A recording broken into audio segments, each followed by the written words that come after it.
Aspirants, welcome to my YouTube channel. आज के video में हम पढ़ेंगे क्लास 7th पॉलिटी का 4th चैप्टर जो कि है growing up as boys and girls.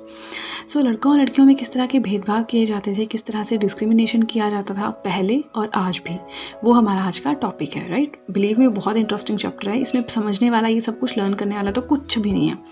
सो एक लड़का होना या एक लड़की होना is a part of one's identity, किसी की भी पहचान का एक भाग है। ठीक है ना। सोसाइटी बिहेवियर स्पेसिफाई, मैंने बहुत शॉर्ट में नोट्स बनाए हैं, मैं आपको इसका मीनिंग समझाती हूँ। जिस सोसाइटी में आप रहते हो वो आपका बिहेवियर स्पेसिफाई करती है। मतलब जिस तरह के आप समाज में रहोगे आपका माइंडसेट भी वैसा हो जाएगा। डिफरेंट रोल्स असाइंड, होता क्या है कि लड़कों को और लड़कियों को अलग अलग काम दे दिए जाते हैं। लड़कियों को बोल दिया जाता है कि आपको तो घर संभालना है, लड़कों को बोल दिया जाता है बाहर का कोई काम है वो सारे लड़के करेंगे, है ना। होता है ना ऐसा ना। Most societies value man and women differently.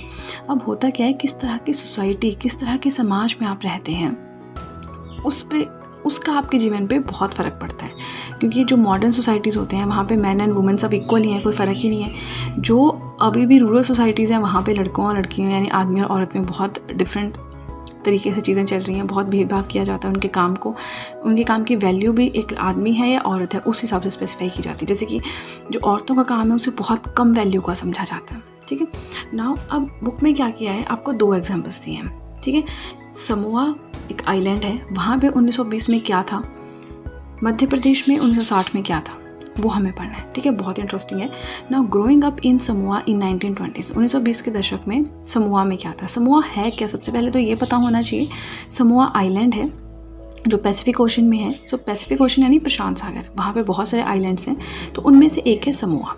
ठीक है, अब रिसर्च के हिसाब से 1920 में जो बच्चे थे वो स्कूल तो जाते नहीं थे उस टाइम पे समोआ में, और जो वहाँ के बच्चे थे वो घर के काम सीखते थे, चाहे लड़का हो या लड़की, सभी घर के काम सीखते थे, फिशिंग करते थे। Boys and girls looked after the younger siblings. जब एक बच्चा घर में दूसरा बच्चा पैदा होता है या तीसरा है, जो भी छोटा बच्चा होगा, जब वो थोड़ा बहुत चलने लग जाता था तो उसके बड़े भाई या बहनें उसकी देखरेख करते थे, माँ बाकी काम संभालती थी। गर्ल्स भी फिशिंग में जाती थी, गर्ल्स बास्केट्स भी बनाती थी। तो इसमें ये बताया कि लड़कों और लड़कियों में कोई खास फ़र्क नहीं था। चाहे लड़कियों वो भी घर का काम करेंगे, लड़कियां हों वो फिशिंग पे जाएंगी। मतलब 1920 के टाइम में समोआ जैसी जगह में बहुत ज़्यादा मॉडर्नाइजेशन थी, ये बताया है। ठीक है now, growing up male in MP in 1960s, 1960 में यानी 1960 के दशक में, मतलब आसपास के समय में मध्य प्रदेश में एक आदमी के रूप में ग्रो करना कैसा होगा। ठीक है, तो उसके बारे में बताया, वो पढ़ लेते हैं ना। देखिए यहाँ बताया कि 5th क्लास तक तो लड़के और लड़कियाँ साथ में पढ़ते थे, बट 6th क्लास के बाद लड़के और लड़कियाँ अलग अलग स्कूलों में जाते थे। अब प्ले ग्राउंड में भी डिफरेंस था। ठीक है, लड़कियों के स्कूल में प्ले ग्राउंड स्कूल के अंदर होता था, छोटा सा मैदान, वहाँ पे लड़कियाँ खेलती थी, बहुत सलीके से खेलती थी, कहीं गिर ना जाए, चोट ना लग जाए, कोई देख ना ले, है ना। तो बहुत ऐसे डर डर के रहती थी। और जो लड़के होते थे उनको बहुत बड़ा प्ले ग्राउंड मिलता था, स्कूल के साथ में बाहर कहीं मिलता था, वो बहुत मौज मस्ती करते थे। ठीक है now, girls groups because of fear of being teased और अटैक्ड। अब जैसा होता है ना कि स्कूल के बाहर गलियाँ होती हैं तो लड़के साइड में खड़े हो जाते हैं, लड़कियों को देखते हैं, जो वो चीज़ें होती हैं ना, तो वो चीज़ें उस टाइम भी हुआ करती थी। तो लड़कियाँ हमेशा ग्रुप्स में रहती थी ताकि उन्हें कोई तंग ना करे, उन पर कोई अटैक ना कर देती, इस चीज़ का उन्हें बहुत खतरा होता था, बहुत डर होता था, तो वो हमेशा ग्रुप्स में रहती थी। ठीक है, अब देखिए इस टाइम में एमपी में क्या बताया कि बहुत नैरो माइंडेडनेस थी, औरतों को इतनी आज़ादी नहीं थी, स्कूल तो भेजते थे पर लड़के फिर भी तंग करते थे, कुछ इस तरह का माइंडसेट बताया है। राइट, अब इससे पता चलता है कि समोआ और एमपी में कितना फ़र्क था सोसाइटीज़ में।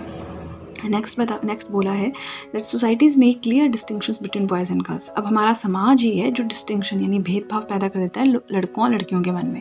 कैसे, जैसे कोई लड़का पैदा होगा उसको कार ले आएंगे, पिस्तौल ले आएंगे, बैट बॉल ले आएंगे, कोई लड़की पैदा होगी उसको डॉल ले आएंगे, टेडी बियर ले आएंगे, किचन सेट ले आएंगे, डॉक्टर सेट ले आएंगे। तो ऐसा क्यों? हम क्या करते हैं, घर से ही बच्चों में भेदभाव करना स्टार्ट कर देते हैं, बट हमें पता भी नहीं चलता। ठीक है, even man and women do not have the same status. आदमी और औरतों, अभी तो बच्चों की बात हो रही है, लड़का लड़की की, बट आदमी और औरतों को भी इक्वल स्टेटस नहीं दिया जाता, उनमें भी भेदभाव किया जाता है। राइट, तो काफ़ी इंटरेस्टिंग चैप्टर है। चलिए चलते हैं नेक्स्ट पेज की तरफ, क्योंकि हमारा फर्स्ट पेज हो गया है कंप्लीट। नेक्स्ट जो हमें पढ़ना है वो है वैल्यूइंग हाउसवर्क, यानी घर के काम को कितनी वैल्यू दी जाती थी वो पढ़ना है। तो देखिए घर के काम की मेन रिस्पॉन्सिबिलिटी औरतों पे थी, उस टाइम पे भी, आज के टाइम पे भी। नॉट पेड, इसके लिए उन्हें कोई सैलरी तो मिलती नहीं थी, ना तब ना अब कोई पैसे देता है, नहीं। Society D values the work, क्योंकि सोसाइटी सोचती थोड़ा बहुत काम तो है, इसकी कोई वैल्यू तो है नहीं, क्या पैसे देने, है ना। तो इस तरह से घर के काम के बारे में उस टाइम भी यही होता था।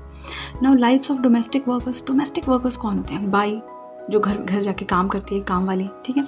मोस्टली देखा होगा आपने वुमेन औरतें ही होती हैं। वेजेस पेड लो, इन्हें बहुत कम पैसे दिए जाते हैं। क्यों? Because not regarded valuable. इनके काम को वैल्यूबल समझा नहीं जाता है। इनके काम को समझा जाता है थोड़ा बहुत काम है, सफाई का काम, इसमें क्या है, इसलिए कम पैसे दिए जाते हैं। Requires physical labour. आपको देखा होगा घर में कपड़े धोने हैं, सफाई करनी है, पोछा मारना है, बर्तन धोने हैं, खाना बनाना है, फिजिकली बहुत काम करना पड़ता है ना। तो फिजिकल लेबर इसमें चाहिए होती है। टाइम कंज्यूमिंग, टाइम बहुत ज़्यादा लगता है। बेशक आपके पास एडवांस्ड मशीनरी है, वॉशिंग मशीन है, फिर भी तो आपको कपड़े धो के सूखने डालने पड़ेंगे, है ना। कितना चाहे जितनी मर्जी एडवांसमेंट हो जाए, टाइम कंज्यूमिंग प्रोसेस है घर का काम करना। Now women's work and equality. औरतों के काम की, औरतों की इक्वालिटी की बात करें, सबसे पहले इनइक्वालिटी आ जाती है। असमानता बहुत है। डेल्थ थ्रू एक्शंस, मतलब जो ये असमानता है औरतों में और आदमियों में, या लड़का या लड़की में, इसको एक्शंस के थ्रू डील करना है, बातों से डील नहीं करना है। क्योंकि बातें तो कोई भी बड़ी बड़ी कर देता है, बट स्ट्रिक्ट एक्शंस लेने पड़ेंगे, ठीक है। Now the Constitution says that being male or female should not become a reason for discrimination. हमारा संविधान कहता है कि एक मेल होना या फीमेल होना, इसके बेसिस पे भेदभाव नहीं होना चाहिए कि कोई मेल है कोई फीमेल है, इस हिसाब से भेदभाव होने लगा। नहीं, ये बिल्कुल गलत है, ठीक है। So positive steps should be taken to remedy the situation. अच्छे बड़े बड़े पॉजिटिव स्टेप्स, अच्छे स्टेप्स लिए जाने चाहिए ताकि इस सिचुएशन का समाधान निकाला जा सके। आपने देखा होगा आंगनवाड़ीज़ होती हैं, जिन्हें इंग्लिश में चाइल्ड केयर सेंटर्स कहते हैं, बहुत सारे गाँव में होती हैं, ठीक है। वो ध्यान रखते हैं कि कहीं पे डिलीवरी होनी है तो हॉस्पिटल में हो, प्रॉपर तरह से हो, जो प्रेग्नेंट वुमेन है उसे खाना अच्छा मिले।